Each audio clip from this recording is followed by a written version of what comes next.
How is it going, everyone? Dax here, and today we're going to be reacting to another Sunny V2 video. Pizza Hut hasn't been doing so well. Let's get straight into it.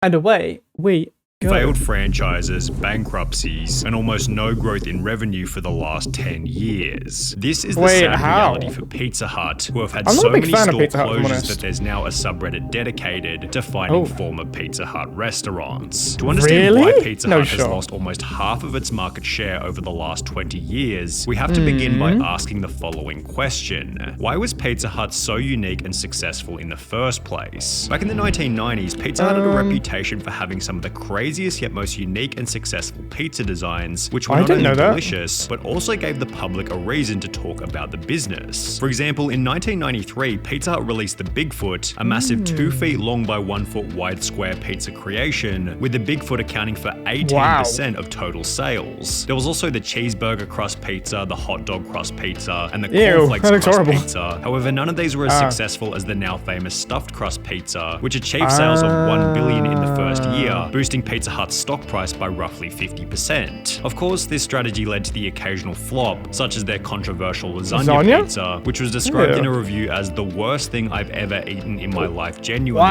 But for the most part, these experiments seemed to help Pizza Hut stand out from the crowd, especially when they were served in their distinct dine-in restaurants. These restaurants added a social element to pizza, turning it into an event as opposed to just another meal. True, because most pizzas, a takeaway pizzas, you just take it and eat it at home, but Pizza Hut was a thing that you ate there, which kind of made me not like Pizza Hut. I'd prefer to eat it in my own home rather than around a table. The early memories that we all have of going to dine in at our local Pizza Hut are infinitely more memorable than the hundreds of times we've ordered takeaway from Domino's. During the dine-in days, Pizza Hut had something that physically separated them from the competition. Nobody could offer an experience quite like Pizza Hut, providing them with unbelievable levels of success, especially in the early days. Pizza Hut had the monopoly on pizza, and you paid through the nose for one. At first, they had to educate the dining public with little signs saying, pizza is traditionally eaten with the fingers. For the first few years, I remember that there was no takeaway, dine-in only. I remember that a family-sized pizza cost around $20. Nowadays, that would equate to probably $50 or more for a pizza. People paid it because they were experiencing this delicious food for the first time.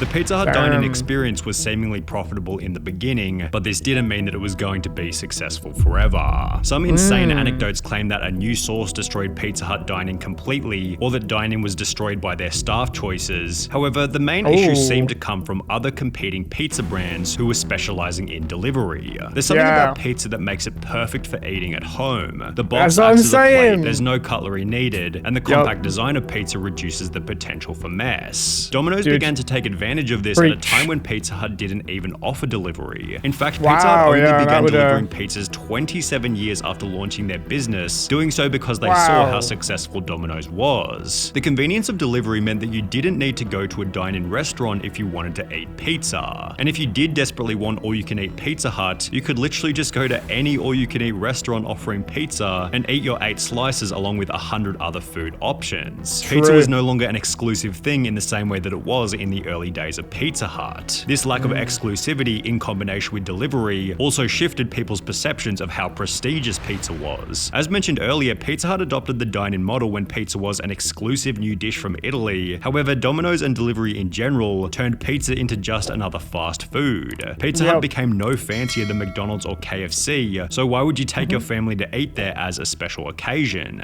Then there was Pizza Hut's increased pricing and decreased quality. Overnight, the price went up from $6.49 to $8.49. The high school students that's so good. In the UK, it's like £15 to £20 for a pizza. But when was this? 10 years ago. I don't know. That's crazy. In the UK, that's still good. So much better than what we students previously a common sight disappeared. With fewer people, the quality suffered. Pizza was always more expensive than the alternatives, affordable only when getting second, third, fourth pizzas at a reduced price. But it got more expensive. The pizza remained very greasy and people started eating low carb. There are better alternatives, especially for that money. Pizza Hut CFO David Gibbs made the claim that having dine-in restaurants is now a negative for the business, stating the challenge Pizza Hut faces is that it has a large dine-in business. Dine-in is waning in relevance. In other words, I think this is due to COVID as well. Like COVID really killed the dining experience. It's still profitable in some places, I guess. Some people want to eat out, they don't want to eat inside, they want to like socialize outside. So it's still profitable, but I don't think with the current situation of the world, it's as popular as it was. But Pizza Hut needs to focus less on dine-in and more on what people want, which is to take their pizza with them. This was also highlighted by Artie Stars, the president of Pizza Hut USA, who stated the biggest problem that Pizza Hut is facing is perception, explaining that many of its customers don't associate Pizza Hut with delivery. Stars said the facade of its locations reinforces this idea, and it isn't helping to lure in diners. When you drive by the location, it doesn't scream, "We deliver."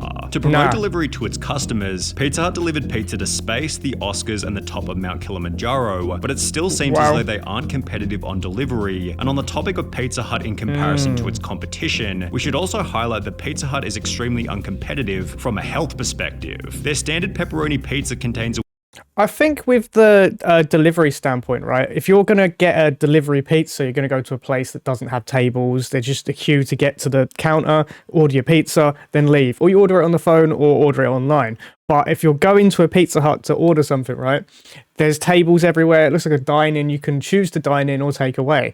So it looks like they're focusing on two different things rather than just the one thing to make money from. So yeah, I can understand that. When you see a Pizza Hut, you don't think, oh, I'm going to take away from there, I'm going to eat in there. That's what it is. Whopping 8,153 kilojoules, equal to almost 2,000 What the hell's a kilojoule? Which is close to the entire recommended daily adult calorie intake, and has almost twice as many calories as Domino's pepperoni pizza, which has 4,453 kilojoules, Give me that or pizza. a little over 1,000 calories. But it's not fair to make this point unless we see the size and quality of each pizza. So we ordered a pepperoni from Domino's before doing the same with the nearby Pizza Hut in order to compare the two different pizzas. As mentioned, the Domino's pepperoni came in at 1,064 calories, while the Pizza Hut pepperoni came in at 1,948 calories. And with the Pizza Hut pepperoni costing double the price of the Domino's pepperoni, you might expect that the Pizza Hut pizza would be double the size. However, as you can tell from the opening, this isn't the case whatsoever. Oh my god. The Domino's pizza had a surface area of 510 square centimeters, while the Pizza Hut pizza had a surface area only 12% larger at 572 square centimeters. Additionally, the Pizza Hut pepperoni weighed in at 1.46 pounds, making it only 7% heavier than the Domino's pizza at 1.36 pounds. Now, to Pizza Hut's credit, their pizza definitely presented and subjectively even tasted better than Domino's. However, with the Pizza Hut pepperoni being double the price and double the calories, with no real distinct advantage, it becomes obvious as to why Pizza Hut has become uncompetitive. When looking at Pizza Hut's menu, you'll also notice that the days of Pizza Hut trying wacky, unconventional designs are certainly gone. The only crazy product that they have on their website is a range of pizzas, which use a chicken schnitzel as the base, but apart from that, almost everything else on the menu feels like something you could get from Domino's at a cheaper price. Nowadays, there's so many restaurants, not just dedicated pizzerias, that offer pizza on their menu that you can simply get better quality food at discounted low prices at other places. It's not even worth using Pizza Hut for pizza anymore. You'll get better results elsewhere. Now, to Pizza Hut's credit, they did try to overhaul the menu back in 2014 when they introduced their biggest brand evolution ever called Flavor of Now, which introduced countless different new fancier menu items and was described as the biggest change the Pizza Hut and the pizza category has ever seen. However, their new upscale approach had minimal impact on Pizza Hut's revenue, which actually declined by $100 million in the same year that they implemented Flavor of Now, which becomes even worse if you consider that during the same time period, Domino's sales grew from $10 billion to $15.8 billion. And if we instead look at older data, we can see that the average sales per store has barely changed since 2006, which is about the point where the dine-in model died. While a consistent $12 billion per year over the last 10 years still seems like a pretty awesome scenario, the growth experienced by competing pizza brands has led Pizza Hut's market share to decrease from 25%